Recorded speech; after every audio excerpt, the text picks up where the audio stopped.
look like shit there. I've procrastinated so viciously. I've taken the time to curl my hair.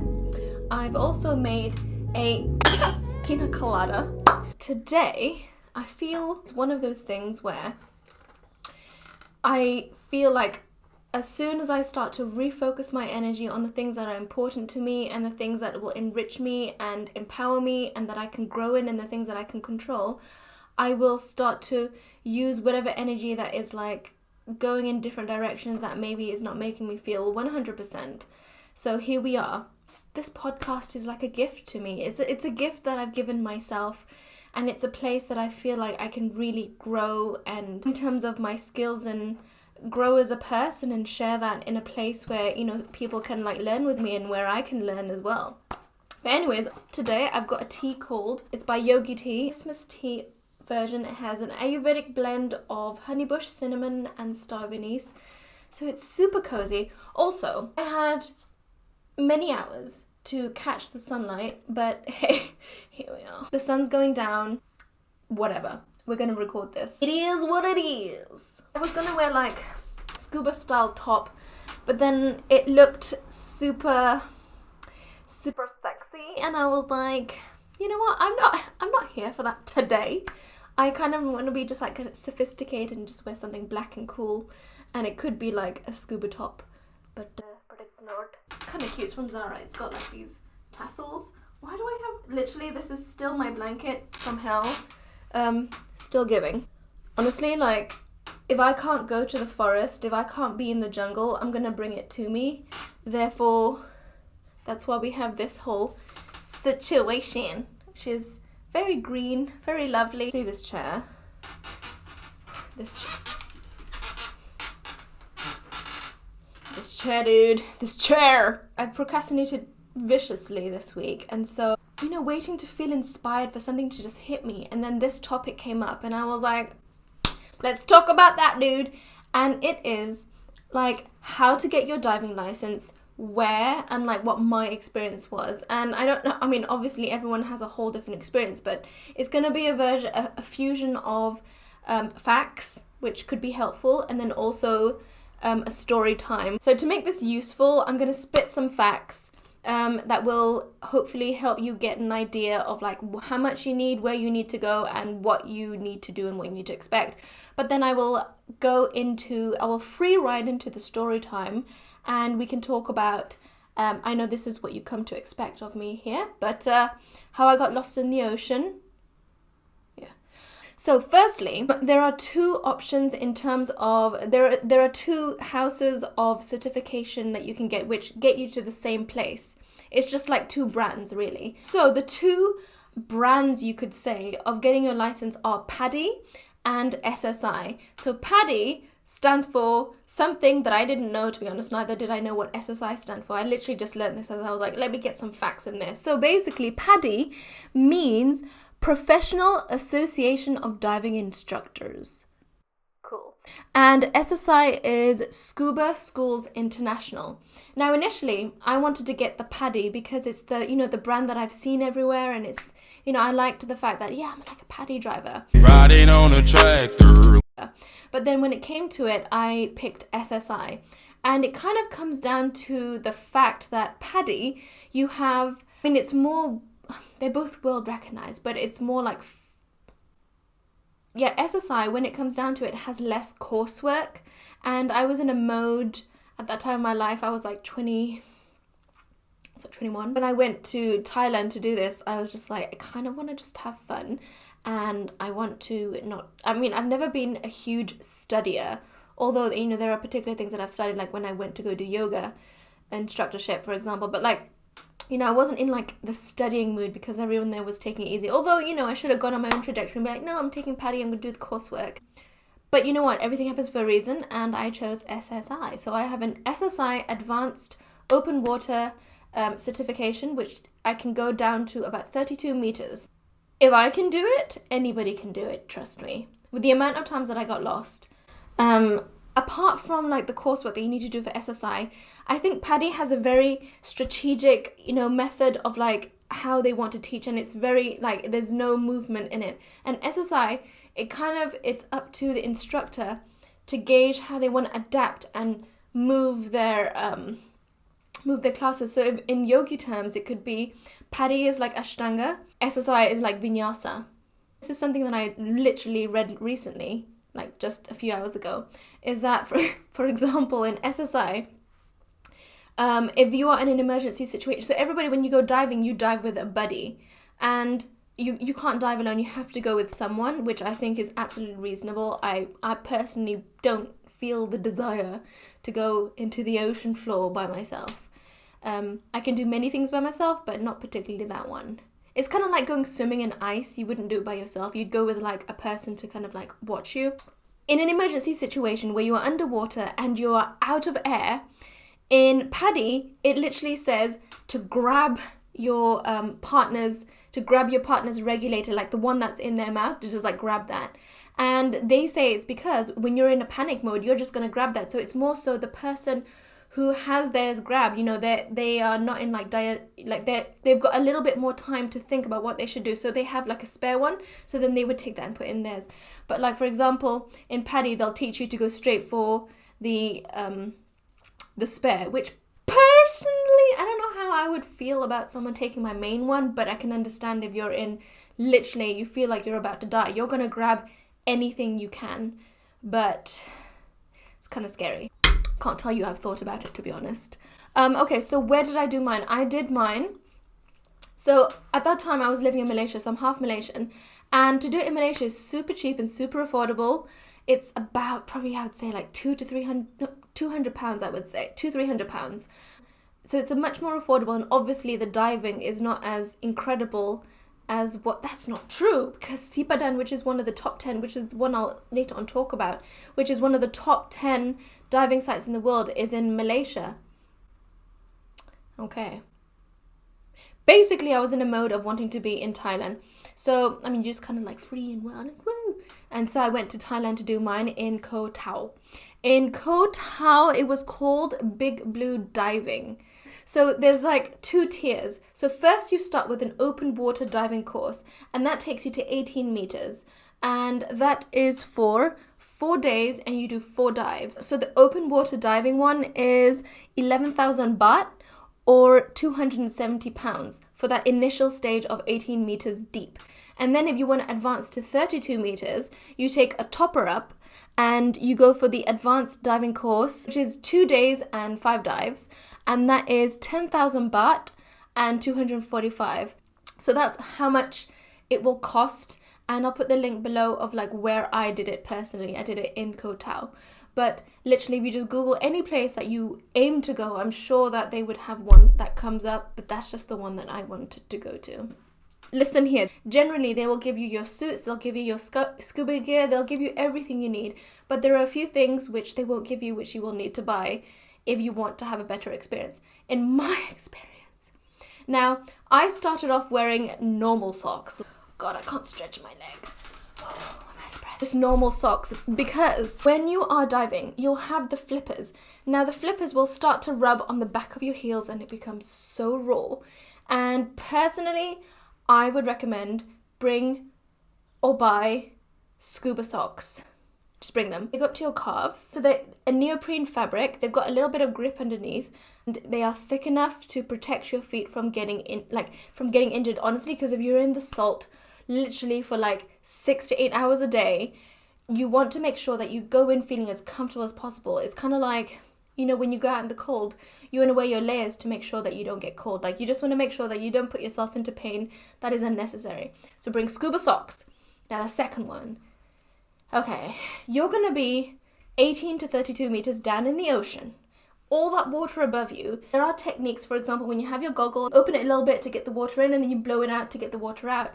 But the risk of that is that it gets a little bit foggy. Now, the reason you are going diving is because you want to see the whole ocean world. So this is literally your eyeballs. So get some good goggles and make sure you get some badass anti-fog to spray in before. And like when you get into the boat, you spray it on again. So you have these crystal clear lens to the whole world that you want to see. It's just not worth it going down without being able to see it. So I would definitely get that too. And the other one is So for me, I have severe motion sickness. Like anything that like I can't sit in a car really, a boat, like anything that moves like this, it just like, it makes me motion sick. And so luckily the teacher had like a bunch of motion sickness pills that I took every single time I went. Let me tell you, just take one. It was a train wreck. Motion sickness pills, if you have that particular issue, that's literally all I can think about what I would say you should bring. Braid your hair very comfortably so everything stays in place. So just know that you will get kind of cold down there. Like it's pretty deep, and you know the sunlight doesn't penetrate the water, even though it's like a hot country. If you're doing it in a hot country, you will get slightly chilled, but also know that you're not going to get a tan. Like if you're going for a diving course or you're going on a diving expedition, you're not going to get tanned. Rarely within that time, because you'll go from like early morning down to like the evening and then the sun's gone. So once you can accept that and be aware of that, you'll be like, oh, okay, fine, whatever. I'm going for the underwater world. Going straight into the story time. Oh God, it makes me anxious that I didn't actually like plan this out. I was like, yeah, let's ride with it. So yeah, I went to Thailand with my sister. Like we just have like a connection to Thailand and we just love it there because it's like really free and open and fun and travelers, and it's, you know, like Thailand is equipped for travelers there. So I chose this place because I think that's where the diving instruction was. And so my sister stayed in another hostel and I stayed in the diving space. And yeah, I was completely alone. So, you know, initially you walk into this big room and they kind of introduce you to everybody, and there's like a whole group of people. Some people come with friends, some with partners. So then they start to divide you into like groups of like 5 people. So yeah, initially you just learn a lot of theory, what to do, what it is, you know, all the safety measures. The next step is that they will take you into a very deep, cold, freezing pool. And they'll teach you how to put on the equipment, you know, what to do, how to go down. And then on the 3rd day, you'll go on your first big dive, like 18 meters.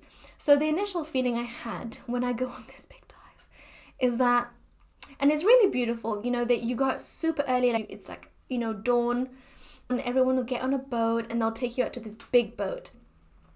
You'll be putting all your equipment on, it's super heavy, and then you'll just be walking to the edge of the boat, and then you will literally go boop. You go backwards and you like fall into the water. And then you'll hold on to this rope.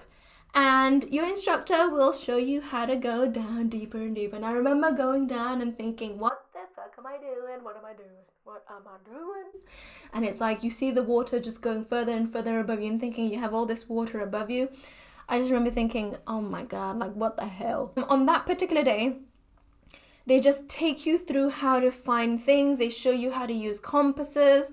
They show you how to descend, how to, how to ascend, because you can't go straight up, because if you do, you'll basically get like, when like a bubble gets into your brain.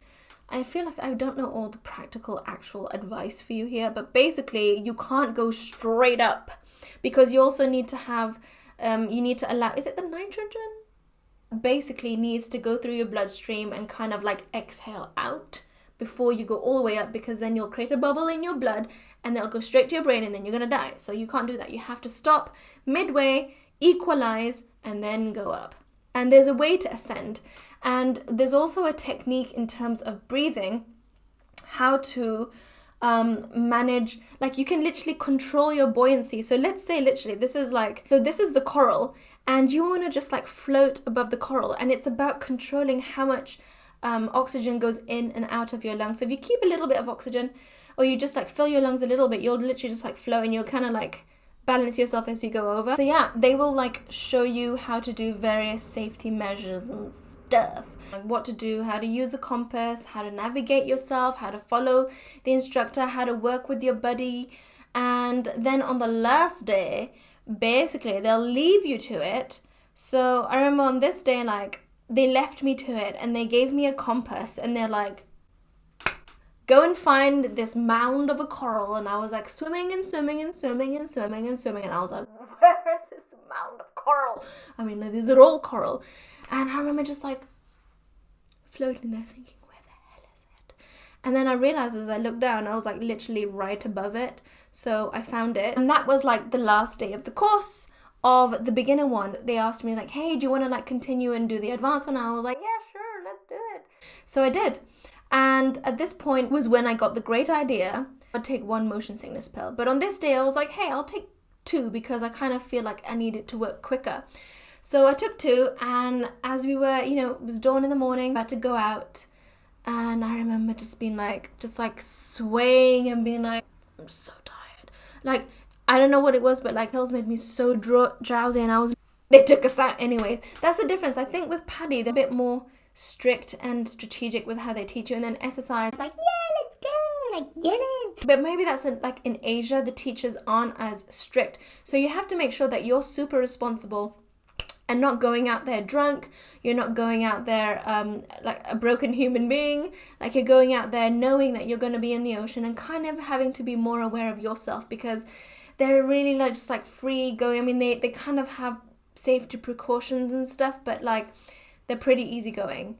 And if you're not so easygoing about your safety, I think I am. Oh yeah, and then on the last day of the advanced course, they ask you to do like a theory, and in SSI, it's more so like a verbal test, I think.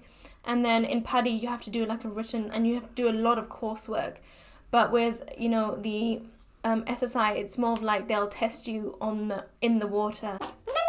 You'll have your diving certification. It's a nice feeling.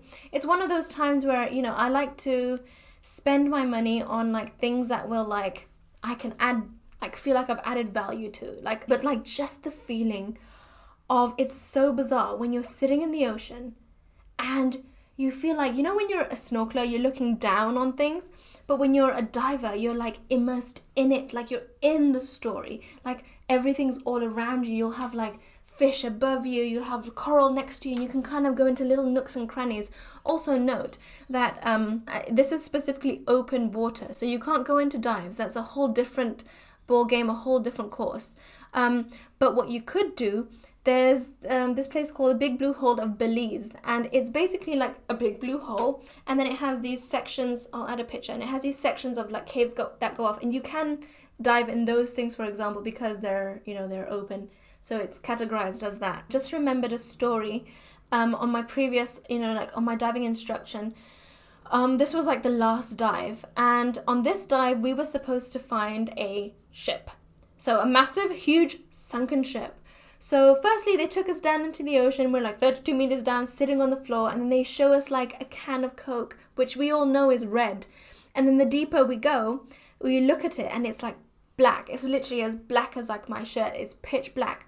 And then they let us go, and I was trying to follow everyone. I'm like, you know what? I don't know, everyone's gone. And I was like swimming and trying to look for this ship. And I was like, I don't know where this ship is. I've been swimming for ages and I can't find this ship. So I sat down on the ocean floor and I was like, right.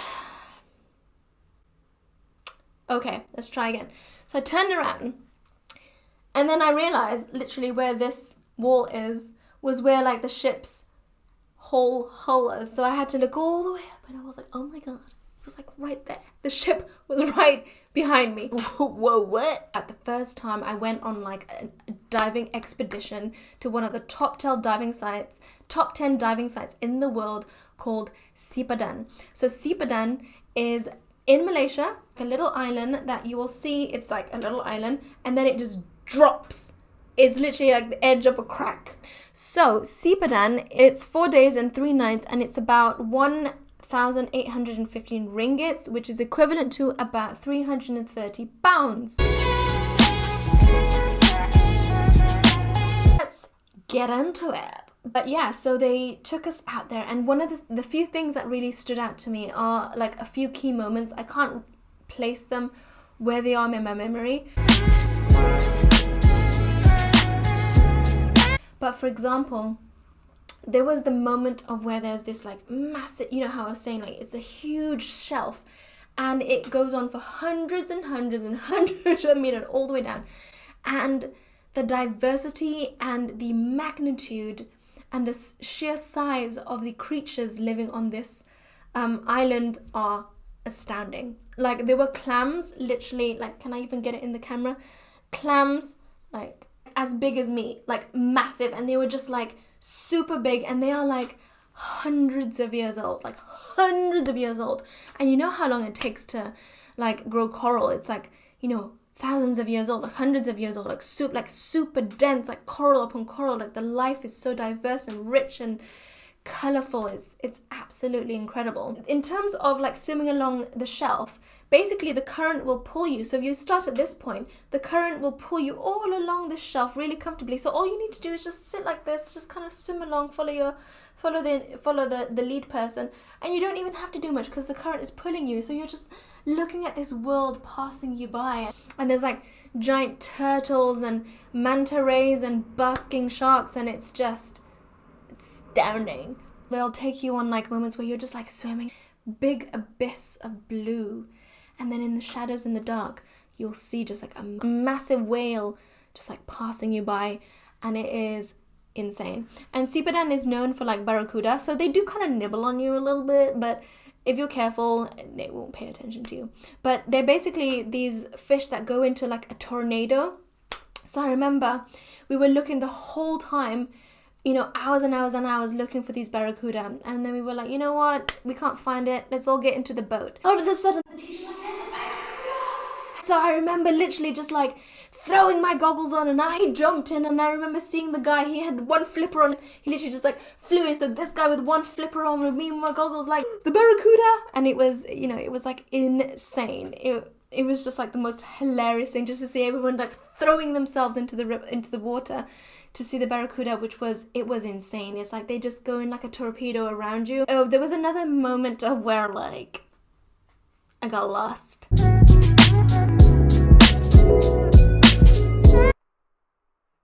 This happens a few times. I was following everyone, and then I think I got distracted by like a calamari, which I thought was an octopus, because at this point, you know, only the instructor has he has like a little thing that he'll ding on his like tank, and sound travels really fast, and everyone will kind of go over to him. I found a metal spoon, so when I found the calamari, I thought I was seeing an octopus, but it was a calamari. So everyone came over, and the guy looked at me and grabbed the spoon from me, and he was like, no. You don't want to see calamari? Everyone kind of dissipated. I was like, well, fine, I'm just gonna swim along. And so there I was getting distracted by stuff, and then all of a sudden no one is around me.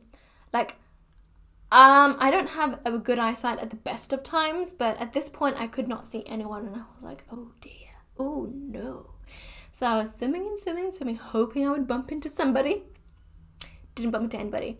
So I was like, okay, I guess I don't really, to be honest, know how long I'm supposed to be under the water, but I'm gonna ascend. So I basically estimated how long I was going into the middle. Oh, okay. And then I ascended, and I popped my head up, and I was like, no one is here. Where's the boat that was waiting for us? There was nobody there. There was literally nobody. I was just floating there like a little otter, thinking, what the hell should I do? So I thought, I'll just float here. About half an hour later, I see a boat speeding towards me, and apparently they had been all looking for me and being like, where did this girl go? So I was alive. I was fine. But it's no fun getting lost under the water, especially in the ocean. I guess, you know, if worst comes to worst, always ascend. But, like, you know, make sure that you ascend properly. I want to talk about one of the most, like, incredible moments of my dive. And it was the night dive. And think about Avatar, think about magic, think about fairies, think about the ocean. So we all get on a boat, and it's dark, it's nighttime, and you sail out, and it's super quiet. And you get your gear on, you're thinking, what the hell am I doing? It's really dark, I'm gonna like fall into that water. So you jump in, it's pitch black. Then the teacher switches on his torch, you all switch on your torch, so you're all good to go. And there was a moment he took us through this little like archway, and we all kind of swam through in the dark. And the kind of fish that you see at night are very different. Like the sea life at night is very different. It's very quiet. You'll see like little eels, not little, massive eels. You'll see massive eels.